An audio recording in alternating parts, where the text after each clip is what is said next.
لا شريك له وأشهد أن محمدا عبده ورسوله يا أيها الذين آمنوا اتقوا الله حق تقاته ولا تموتن إلا وأنتم مسلمون يا أيها الناس اتقوا ربكم الذي خلقكم من نفس واحدة وخلق منها زوجها وبث منهما رجالا كثيرا ونساء واتقوا الله الذي تساءلون به والأرحام إن الله كان عليكم رقيبا يا أيها الذين آمنوا اتقوا الله وقولوا قولا سديدا يصلح لكم أعمالكم ويغفر لكم ذنوبكم ومن يطع الله ورسوله فقد فاز فوزا عظيما أما بعد فإن أصدق الحديث كتاب الله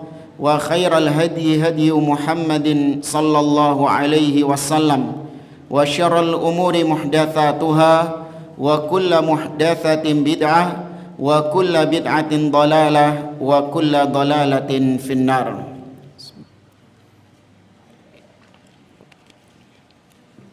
Ma'asyiral muslimin, ikhwani fillah wa akhwati rahimani wa rahimakumullah. Alhamdulillah, kita memuji Allah Subhanahu wa taala atas segala nikmat yang Allah limpahkan kepada kita, sehingga di malam hari ini kita dimudahkan oleh Allah untuk berkumpul di majelis ini dalam kajian tafsir juz amma oleh Syekh Muhammad bin Shalih Al-Utsaimin rahimahullahu taala. Kita melanjutkan tafsir surah Ad-Duha. Pada pertemuan yang terakhir kita sampai pada ayat yang keempat. Allah Ta'ala berfirman, walal akhiratu khairul laka minal ula.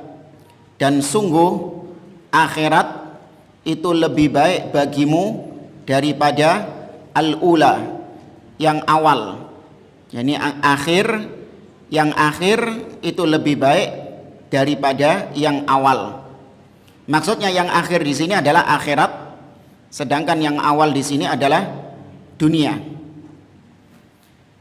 Kata beliau, hadhil jumlatu muakkadatun billam lamul ibtida.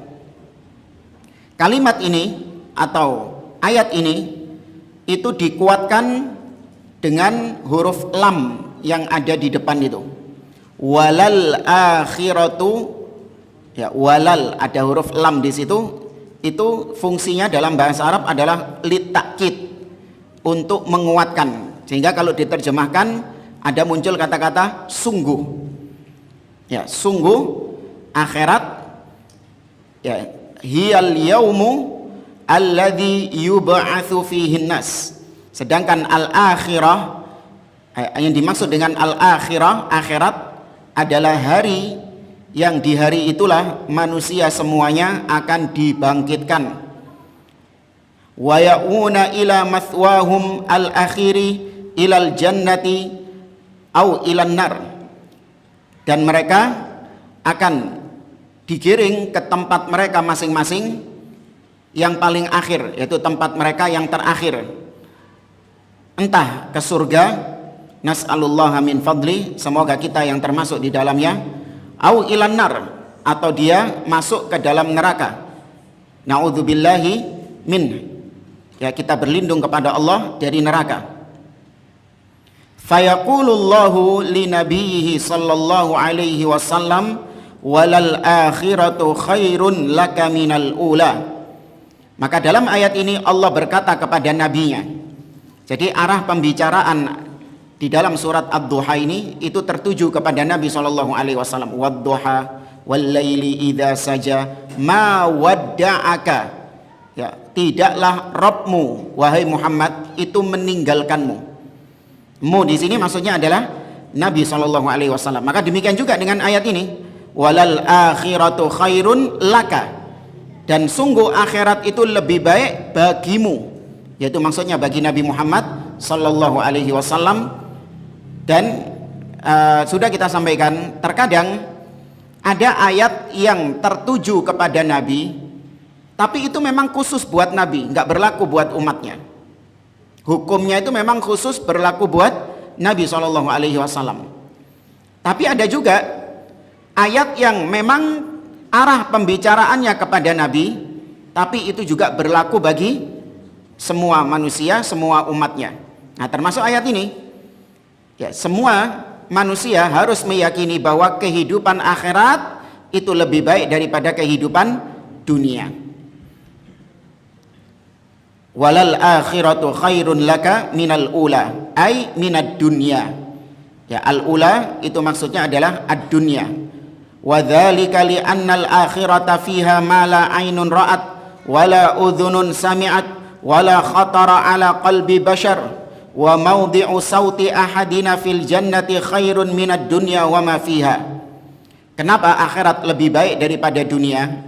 Kata beliau, karena di akhirat, ya maksudnya juga di surga, itu di dalamnya ada kenikmatan-kenikmatan yang tidak akan pernah dipandang oleh mata manusia di dunia ini, dan kenikmatan-kenikmatan berupa suara-suara yang tidak pernah didengar oleh telinga manusia di dunia ini, dan kenikmatan-kenikmatan yang bahkan tidak pernah terbetik di dalam hati manusia siapapun.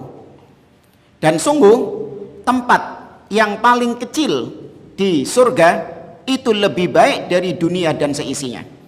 Jadi spot yang paling kecil di surga, ya spot yang paling kecil di surga itu jauh lebih baik daripada dunia yang luas ini, bahkan dan isinya juga. Kama jaa dzalika ar-Rasulillahi sallallahu alaihi wasallam. Sebagaimana tadi itu hadis, ya, yang tadi kita sampaikan itu adalah hadis yang dikabarkan oleh Nabi sallallahu alaihi wasallam. Walihada lamma khayyarallahu nabiyahu sallallahu alaihi wasallam fi maradihi baina ay ya'isha fid dunya ma ya'ishu wa baina ma indallah ikhtara ma indallah. Karenanya Nabi sallallahu alaihi wasallam itu pernah diberi pilihan oleh Allah Subhanahu wa taala. Setiap nabi itu dikasih pilihan, apakah masih tetap tinggal di dunia atau dia memilih nikmat-nikmat yang telah Allah janjikan. Termasuk Nabi kita Muhammad SAW itu diberi pilihan oleh Allah, apakah dia tetap tinggal di dunia ataukah dia mengambil nikmat-nikmat yang telah Allah janjikan itu. Tapi ternyata Nabi SAW lebih memilih nikmat yang telah Allah persiapkan baginya. Nabi tidak memilih hidup di dunia. Kama a'lana dzalika sallallahu alaihi wasallam fi khutbatihi haitsu qala wa huwa 'alal mimbar. Di mana Nabi pernah berkhutbah di atas mimbar, Nabi pernah berkata, "Inna 'abdan min ibadillah khayyarahu Allahu baina an ya'isha fid dunya ma syaa Allah wa an ya'isha wa baina ma 'indah fakhtara ma 'indah." Nabi berkata, sesungguhnya ada seorang hamba di mana hamba ini pernah diberi pilihan oleh Allah antara hidup di dunia dengan apa yang Allah persiapkan baginya dari nikmat-nikmat surga, tapi ternyata si hamba ini lebih memilih untuk nikmat-nikmat surga daripada hidup di dunia. Nabi nggak menyebutkan siapa hamba ini. Nabi hanya mengatakan ada seorang hamba yang diberi pilihan antara tetap tinggal di dunia atau mati dan mendapatkan janji Allah Subhanahu wa taala. Nah, di antara sahabat yang mendengar khutbah itu cuman satu orang yang ngeh kalau yang beliau maksud ya beliau sendiri. Siapa sahabat ini? Abu Bakar As-Siddiq. Oh iya, ndelok antum. Iya, ana tulisannya itu. Ya, maka hanya Abu Bakar As-Siddiq yang ngeh di antara sekian sahabat itu. Makanya fabaka Abu Bakrin radhiyallahu anhu wa ta'ajjaban nasu min bukaihi kaifa yabki min hadza. Ketika mendengar sabda Nabi ini, cuman Abu Bakar yang menangis. Orang-orang sahabat-sahabat yang lain heran, kenapa Abu Bakar menangis? Nabi cuman menggambarkan, menceritakan, mengabarkan. Ya, ada orang yang lebih memilih akhirat daripada milih dunia. Padahal wis ditawari sama Allah untuk hidup di dunia. Nabi cuman ngomong gak gitu kok nangis ini Abu Bakar ini. Gak ada yang tahu ini orang-orang ini. Walakinnahu radhiyallahu anhu kama a'laman nas kana a'laman nas bi Rasulillah sallallahu alaihi wasallam. Alima annal mukhayyar huwa Rasul sallallahu alaihi wasallam wa annahu ikhtara ma indallahi wa huwal akhirah wa anna hadza idhanun bi qurbi ajalihi. Abu Bakar As-Siddiq, beliau adalah manusia sahabat yang paling mengetahui Rasulullah Shallallahu Alaihi Wasallam. Makanya nggak heran Abu Bakar ini menjadi manusia terbaik di antara semua umat Nabi Muhammad Shallallahu Alaihi Wasallam. Ya, tidak ada manusia yang lebih baik daripada Abu Bakar As-Siddiq. Ini akidah ahli sunnah. Berbeda dengan Rafidhah, Syiah, justru mereka meyakini Abu Bakar ini manusia yang buruk. Umar ibn Khattab adalah manusia yang buruk. Ya, makanya ahlu sunnah tidak menganggap Syiah Rafidhah itu bagian dari kaum muslimin. Ya, makanya sekali lagi jangan sampai seorang ahlu sunnah itu memberikan kecintaan, ya memberikan loyalitas, ya bahkan kagum, suka, cinta terhadap Rafidhah yang sekarang sedang cari muka dengan negara Irannya itu. Ahlu sunnah tetap membenci Syiah Rafidhah betapapun prestasi yang mereka torehkan, betapapun mereka menggambarkan diri mereka sebagai pahlawan yang membela Islam dan seterusnya. Ahlu sunnah tetap pada pendiriannya. Syiah Rafidhah bukan Islam sama sekali. Mereka adalah kufar, orang-orang kafir, bukan bagian dari kaum muslimin. Nah, Abu Bakar orang yang paling paham tentang Nabi SAW. Ketika Nabi mengatakan ada seorang hamba yang diberi pilihan antara hidup di dunia atau memilih surga, tapi hamba ini lebih memilih surga, Abu Bakar langsung tahu bahwa yang beliau maksud adalah beliau sendiri. Dan Abu Bakar tahu itu berarti Nabi mau mengabarkan bahwa beliau sudah dekat ajalnya. Ya, beliau sudah mau meninggal dunia. Makanya sampai Allah menawarkan antara hidup di dunia atau tinggal di surga. Itu menunjukkan bahwa Nabi itu sudah mau wafat. Makanya ditawari itu. Baik, kita lanjutkan ayat yang kelima. Wala saufa yu'tika rabbuka fatardha. Ya, di sini ada lam lagi. Sama seperti tadi. Lam di situ tujuannya untuk apa tadi? Penegasan. Ya, untuk takkid. Makanya nggak boleh dibaca panjang. Wala saufa yu'tika rabbuka fatardha. Kalau la dibaca panjang berarti artinya apa? Tidak. Makanya hati-hati, keliru. Ya, keliru. Huruf sedikit itu sudah merubah makna. Ya, sama seperti kemarin takbiran itu ya. Masih banyak di antara sebagian orang yang takbiran itu keliru dalam melafalkan kalimat takbir. Ya, Allahu Akbar, Allahu Akbar, Allahu Akbar. Mana salahnya jemaah? Hah? Bar. Kenapa kok bar salah? Yang betul apa? Bar. Ya, Allahu Akbar. Tak enak Ustaz. Tuh ngono wong-wong nek dikandani wong ya. Tak enak, lagune kok gak pas. Apa nih penadaannya kok gak pas. Iramane kok gak pas. Ngono nek dikandani. Padahal artinya bar, akbar dengan panjang apa? Beduk. Ya, rebana, gendang. Ya, akbar. Sebenarnya kalimat kufur itu. Allahu Akbar, Allah itu beduk. Allah itu rebana. Itu kalimat kekufuran. Cuman kita nggak mengkafirkan orangnya karena nggak sadar dia. Nggak ngeh dia. Dan itu bukan kalimat yang dia maksudkan. Yang kalimat yang dia maksudkan tetap akbar, yang artinya maha besar. Ya, maka hati-hati. Wala saufa yu'tika rabbuka fatardha. Dan sungguh saufa. Ya, saufa artinya kelak. Ya, sungguh kelak yu'tika akan memberikan kepadamu rabbuka Tuhanmu fatardha, maka engkau akan ridho. Ini juga masih berkaitan dengan Nabi Muhammad SAW. Kata beliau, wala saufa allamu hadhihi aidan litaukid wa hiya mauti'atun lil qasam. Ya, lam ini sudah kita sampaikan tujuannya untuk taukid, untuk penegasan. Sama seperti sumpah. Wa saufa tadullu ala tahaqquqi syai' lakin ba'da mahlatin wa zamanin. Kata-kata saufa itu menunjukkan sesuatu yang akan terwujud, tapi itu nanti sean. Ya, makanya kalau diterjemahkan itu artinya kelak. Ya, sungguh kelak. Berarti dia terwujud atau tidak? Terwujud, tapi nanti ada jeda waktunya. Yu'tika rabbuka ay yu'tika ma yurdika fatarda. Rabbmu akan memberikan kepadamu apa-apa yang engkau ridho.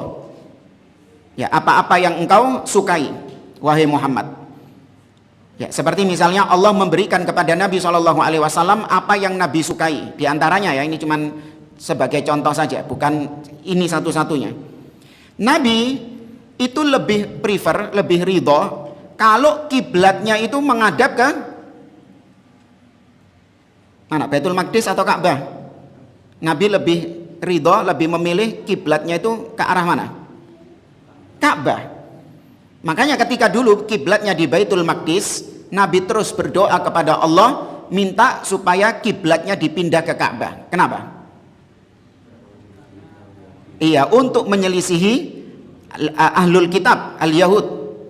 Allah berfirman dalam surat Al-Baqarah, "Qad nara taqalluba wajhika fis sama' falanuwalliyannaka qiblatan tardaha fawalli wajhaka syatral masjidil haram." Sungguh kami telah melihat engkau wahai Muhammad sering menatap ke langit. Artinya Nabi sering berdoa. Maka kami akan pindahkan kiblat ke arah kiblat yang engkau ridhoi itu. Dikabulkan sama Allah, diberikan sama Allah apa yang Nabi ridhoi, yaitu fawalli wajhaka syatral masjidil haram. Maka hadapkanlah wajahmu ke arah Masjid Al-Haram. Itu yang diridhoi oleh Nabi SAW, dikabulkan oleh Allah Subhanahu wa taala. Maka ini termasuk diantara realisasi perwujudan dari ayat ini. Wala saufa yu'tika rabbuka fatarda. Walaqad a'tahu Allahu ma yurdihi sallallahu alaihi wasallam. Sungguh Allah telah memberikan kepada Nabi SAW apa-apa yang diridhoi oleh Nabi.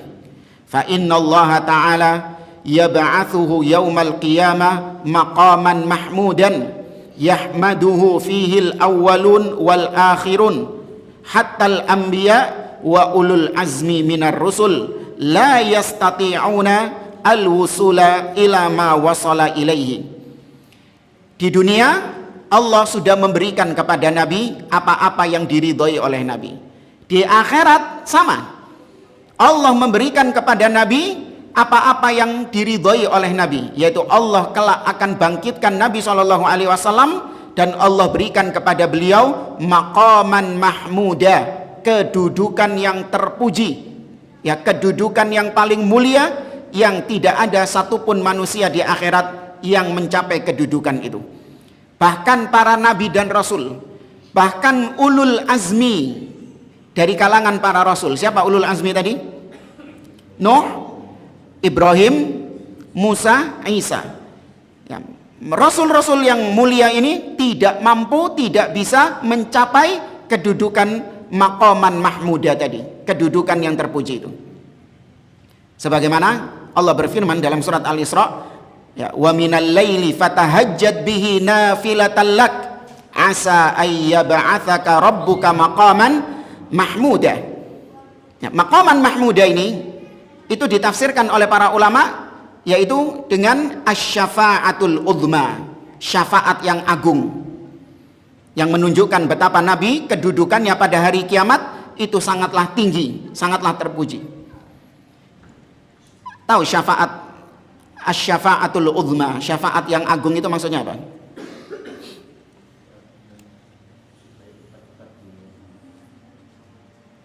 Masih kurang.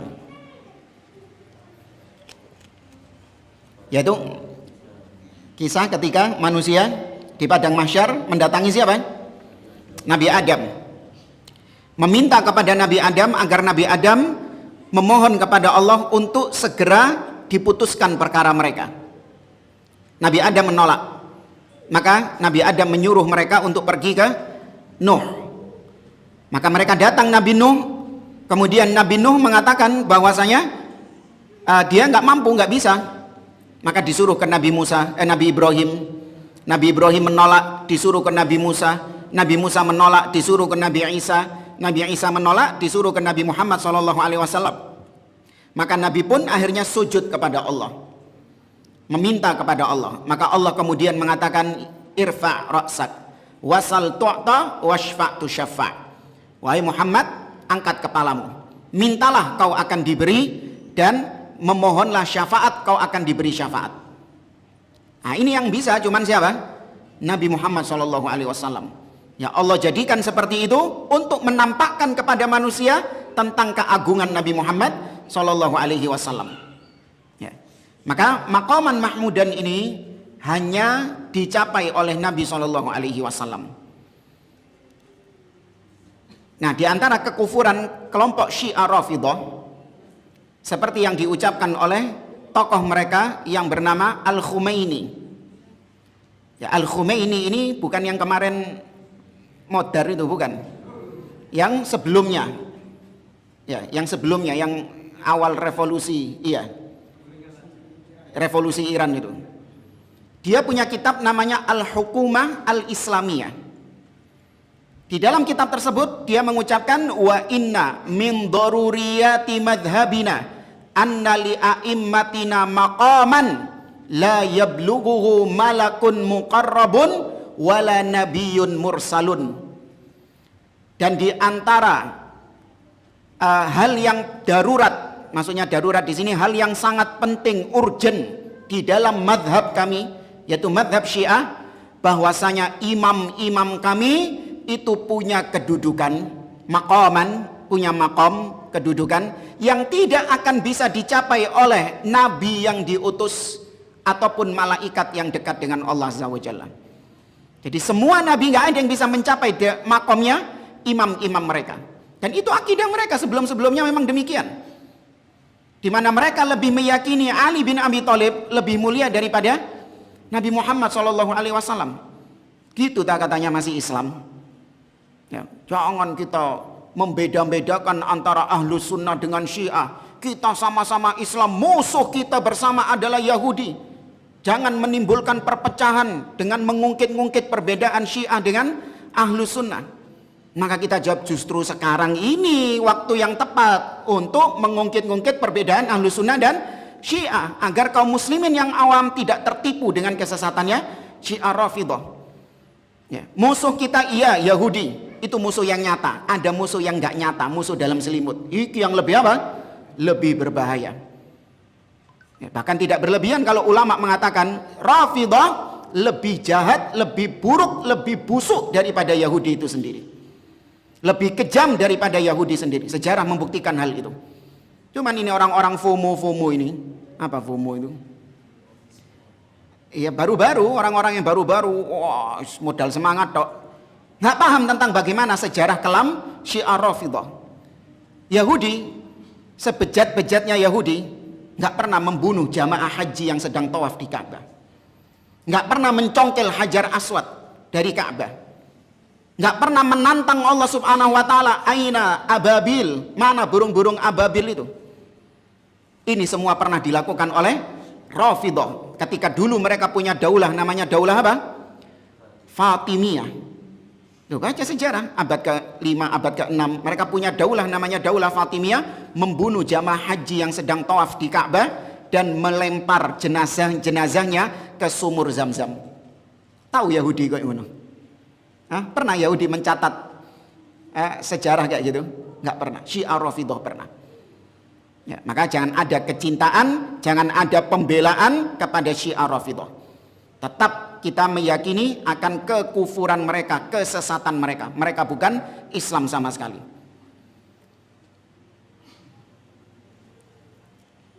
Kemudian kata beliau, fa idza kana yaumal qiyamah azumal karbu wal ghammu 'alal khalqi daqat 'alaihimul umur talaba ba'dhum min ba'din ay yaltamisu man yashfa' lahum ila Allah azza wa jalla fayatuna ila Adam thumma Nuhin thumma Ibrahim thumma Musa thumma Isa haula'i khamsa awwaluhum abul bashar wa Nuhun wa Ibrahim wa Musa wa Isa wa haula'il arba'ah alaihimus salatu wassalam min ulil azmi.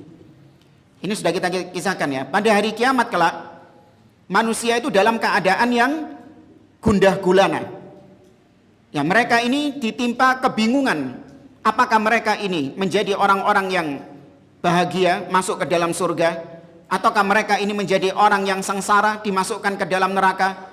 Mereka kebingungan ketika hari kiamat di padang mahsyar itu. Nggak tahu nasib mereka bagaimana. Sedangkan dimulainya hisab itu masih lama. Maka mereka pun nggak sabar mendatangi Nabi Adam, Nabi Nuh, Ibrahim, Musa, Isa untuk supaya disegerakan putusan mereka. Kita ini masuk surga atau masuk neraka? Ya, maka 5 orang nabi tadi, Adam yang merupakan Abul Bashar, bapaknya semua manusia. Yang 4 adalah Ulul Azmi. Mereka semua kata beliau kulluhum ya'tadziruna 'anis syafa'ah lil khalqi. Mereka semua tidak bisa, tidak mampu untuk memberikan syafaat kepada makhluknya. Maksudnya memberikan syafaat ini menjadi perantara antara mereka dengan Allah Subhanahu wa taala. Hatta tasila ilan Nabi sallallahu alaihi wasallam fayaqumu fayashfa. Sampailah mereka kemudian kepada Nabi sallallahu alaihi wasallam, maka Nabi pun berdiri memohon kepada Allah dan Nabi pun diberi syafaat. Wala syakka anna hadza ata'un 'azimun lam yanalhu ahadun minal khalqi. Maka tidak diragukan lagi, peristiwa di hari kiamat itu, syafaat udma, syafaat yang agung tadi yang kita sampaikan, itu adalah karunia yang besar yang Allah berikan kepada Nabi SAW, yang tidak ada satu makhluk pun yang diberi keistimewaan seperti itu. Hanya Nabi Muhammad SAW yang diberikan. Thumma bayyanallahu subhanahu wa ta'ala ni'amahu alaihi sabiqah hatta yastadilla biha ala ni'amil lahiqah. Kemudian di ayat berikutnya Allah menjelaskan tentang nikmat-nikmat yang sudah Allah berikan kepada Nabi, untuk menjelaskan akan nikmat-nikmat yang akan Allah berikan kepada Nabi. Jadi cara untuk menegaskan akan kebaikan di masa yang akan datang itu adalah dengan cara menyebutkan kebaikan yang sudah berlalu. Nah, contoh misalnya dua orang, yang satu ini mau apa misalnya? Mau ngajak bisnis kepada temannya. Ayo kita bisnis. Nah, temannya ini ragu. Wah, temenan tadi kau ini ngajak bisnis saya. Nanti kalau kedepannya rugi gimana? Kau tipu aku gimana nanti? Ya, maka untuk meyakinkan dia sebutkan kebaikan-kebaikan yang sudah berlalu. Ya, oh kamu nggak ingat dulu kan kita juga pernah berbisnis seperti ini. Ya kan, kita mendapatkan untung, kita bagi. Kemudian aku jujur dalam pembagian begini. Dulu aku pernah begini kepadamu, dulu aku pernah begini kepadamu. Itu semua disampaikan untuk menguatkan apa yang akan terjadi nanti. Nah, Allah kemudian di ayat yang ke-6 ini dan seterusnya, Allah menyebutkan tentang nikmat-nikmat yang telah berlalu. Faqala, Allah mengatakan, alam yajidaka yatiman fa'awa. Bukankah Allah, dia mendapati engkau wahai Muhammad dalam keadaan yatiman, dalam keadaan yatim, fa'awa, maka Allah lah yang memeliharamu. Ya, Allah yang memeliharamu. Wal istifham huna litakrir. Nah, ini kalimat tanya ya. Ini kalimat tanya. Bukankah Allah mendapatimu dalam keadaan yatim, kemudian Allah merawatmu, memeliharamu? Tanda tanya. Butuh jawaban enggak? Enggak, itu bukan pertanyaan yang harus dijawab. Tapi itu adalah untuk menegaskan takrir. Ya, untuk menetapkan. yakni qad wajadakallahu ta'ala yatiman fa'awaka. Maksudnya kalimat tanya tadi, sungguh Allah mendapatimu dulu dalam keadaan yatim, maka Allah yang memeliharamu. Yatiman minal ab wa yatiman minal Nabi itu yatim dari sisi ayah, yatim dari sisi ibu. Fa inna abahu tuwfiya qabla an yulad wa ummuhu tuwfiyat qabla an tatimma irda'uhu. Ayah Nabi itu wafat sebelum Nabi lahir, sedangkan ibunya wafat sebelum selesai masa persusuannya. Ya, sebelum selesai masa persusuan Nabi SAW. Yatim kalau definisi syar'i yaitu man mata abuhu wa huwa lam yablugh. Yatim itu definisinya adalah seseorang yang ayahnya meninggal dalam keadaan dia masih belum baligh. Ya, dia masih belum baligh. Maka itu yang disebut dengan yatim. Berlaku dalil-dalil tentang anak yatim dengan definisi itu. Sedangkan yang sebaliknya, kalau yang meninggal ibunya, maka tidak disebut sebagai anak yatim secara syar'i. Mungkin secara urf. Ya, secara urf orang-orang menyebut dia yatim. Tapi secara syar'i dia tidak disebut sebagai yatim. Ya. Gak ada piatu ya. Ya, piatu itu urf. Urf masyarakat Indonesia nyebutnya piatu. Ya nggak apa-apa kalau memang konteksnya bahasa Indonesia, nggak masalah dipakai. Yatim, piatu untuk membedakan yang mati yang mana, bapaknya atau ibunya. Tapi itu urf. Jangan dicampurkan dengan yang apa? Syar'i. Walakinnallaha ta'ala takaffala bihi wa yassara lahu man yaqumu bitarbiyatihi wad difa'i anhu. Perhatikan, Nabi SAW meskipun kedua orang tua beliau wafat ketika beliau belum baligh, bahkan ketika beliau belum selesai masa persusuannya, orang tuanya sudah wafat, tapi Allah awaka, Allah yang akan memeliharamu, menjamin ada yang membesarkanmu, mendidikmu, membelamu, merawatmu. Ya, dijamin oleh Allah Subhanahu wa taala. Hatta wasala ilal ghayah allati aradaha Allahu azza wa jalla, sampai Nabi SAW mencapai usia puncak yang Allah inginkan, yaitu usia 40 tahun. Kemudian Allah angkat beliau sebagai nabi.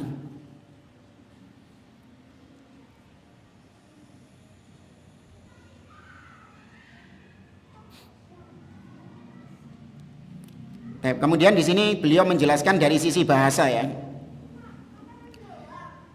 Kenapa kok fa'awa? Ya, kenapa kok nggak pakai ka? Fa'awaka.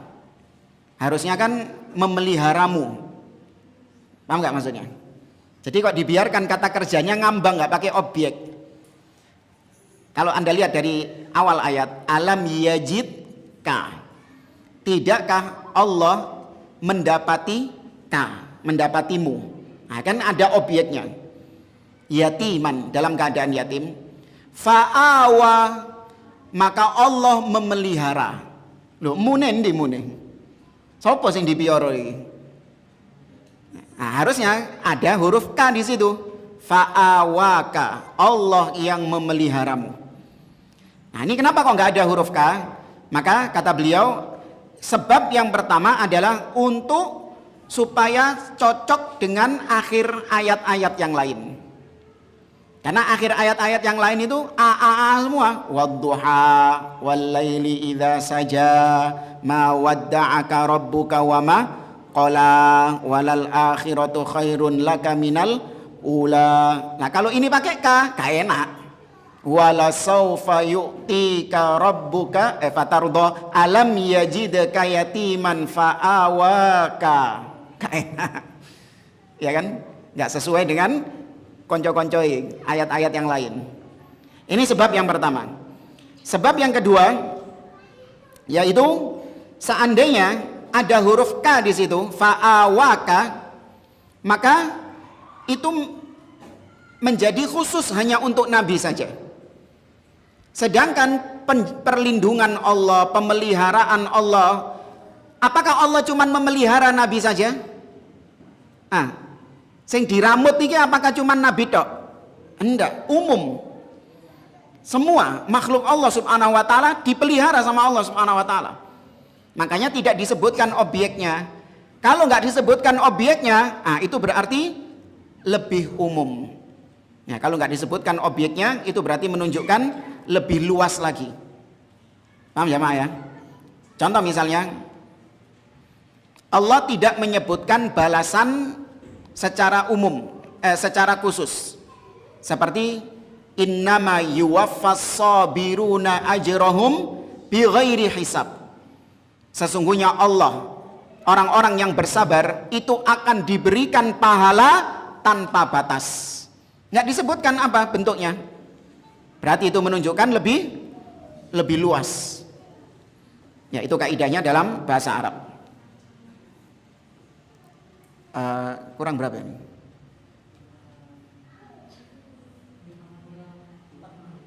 Kurang 4 menit. Kemudian ayat berikutnya, wa wajadaka dhallan fahada. Dan dia mendapatimu dalam keadaan dhallan, maka kemudian dia memberi hidayah, memberi petunjuk. Wa wajadaka dhallan ay ghairu alim. Allah mendapatimu tidak dalam keadaan yang berilmu. Jadi Nabi itu sama seperti kita manusia, dilahirkan dalam keadaan tidak memiliki ilmu. Ini termasuk adab ya. Kenapa kok enggak dikatakan ai jahil? Tidak berilmu itu dalam bahasa Arab artinya apa? Jahil. Ya, bodoh. Tapi tidak disebutkan, tapi disebutkan ghairu alim, tidak memiliki ilmu. Ini sebagai bentuk ta'adduban, menjaga adab kepada Nabi SAW. Lianna Nabi SAW lam yakun ya'lamu syai'an qabla ayyanzila alaihil wahyi. Karena Nabi, beliau itu nggak punya ilmu, nggak punya pengetahuan sebelum turunnya wahyu. Buktinya ketika didatangi sama orang-orang Quraisy yang bertanya kepada Nabi tentang kisah Ashabul Kahfi, kisah Dzulqarnain, dan tentang apa itu ruh, Nabi jawab langsung atau enggak? Enggak. Ya, Nabi tidak langsung menjawab. Kenapa Nabi enggak langsung menjawab? Enggak tahu, Nabi enggak punya ilmunya. Tapi kita lanjutkan setelah adzan, wallahu a'lam.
Baik.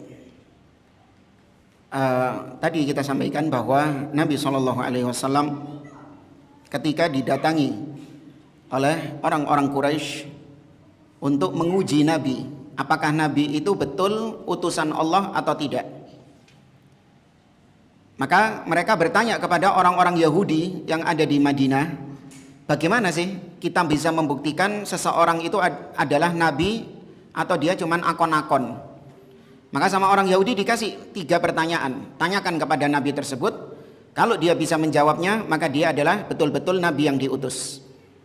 Maka ditanya tentang kisah Ashabul Kahfi, ditanya tentang kisah Dzulqarnain, dan ditanya tentang apa itu ruh, bagaimana hakikat ruh. Maka ketika ditanyakan kepada Nabi, Nabi nggak langsung menjawab. Ya, Nabi memerintahkan mereka untuk datang lagi besok. Maka keesokan harinya mereka datang, Nabi masih belum bisa menjawab. Sampai ya ada khilaf di antara para ulama, 1 bulan, 2 bulan, 15 hari. Mereka sudah senang membuktikan bahwa Nabi ini nggak bisa menjawab, tapi tetap Nabi nggak jawab. Nah, kalau kita ya mungkin wis kadung isin ya, dijawab apa? Ngawur ae wis. Timbangnya isin kan? Ya, jawab ngawur ae wis. Tapi Nabi enggak. Nabi tetap tidak bisa menjawab, tidak berani menjawab.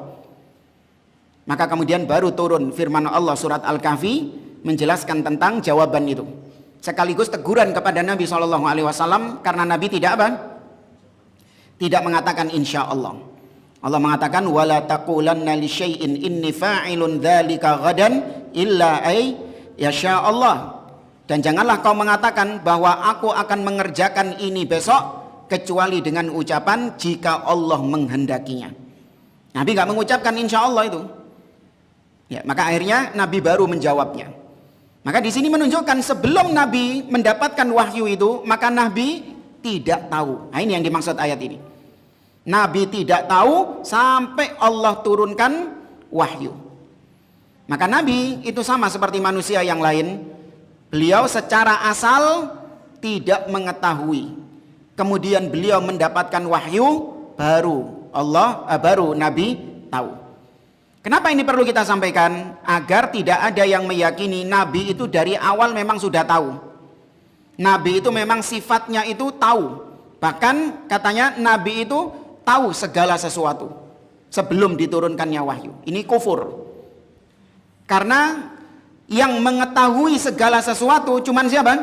Allah Subhanahu wa taala. Ada sebuah qasidah, ya qasidah yang sering disenandungkan oleh sebagian orang, terutama ketika peringatan-peringatan hari kelahiran Nabi SAW. Qasidah ini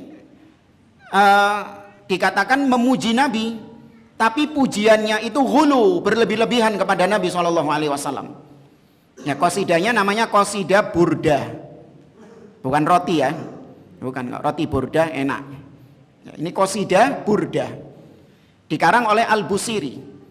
Di dalam salah satu bait syairnya disebutkan wa inna min ulumika ilmal lauhi wal qalam. Dan di antara ilmumu wahai Muhammad adalah ilmu tentang Lauhul Mahfuz dan ilmu tentang pena takdir. Jadi Nabi itu tahu apa yang di Lauhul Mahfuz. Betul enggak Nabi tahu yang di Lauhul Mahfuz? Enggak tahu. Kalau Allah beritahukan, iya, baru Nabi tahu. Nah, Allah tidak memberitahukan, ya Nabi gak apa? Gak tahu. Itu akidah kita.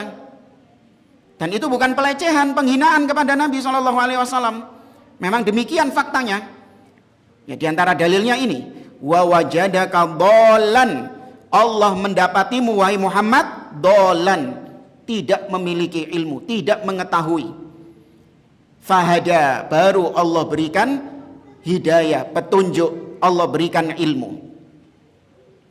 Kemudian dolan di sini jangan diartikan sesat ya. Karena saya pernah lihat di salah satu televisi ada seorang dai gaul. Ya, dia mengakui sendiri bahwa dia nggak pernah mengenyam pendidikan agama.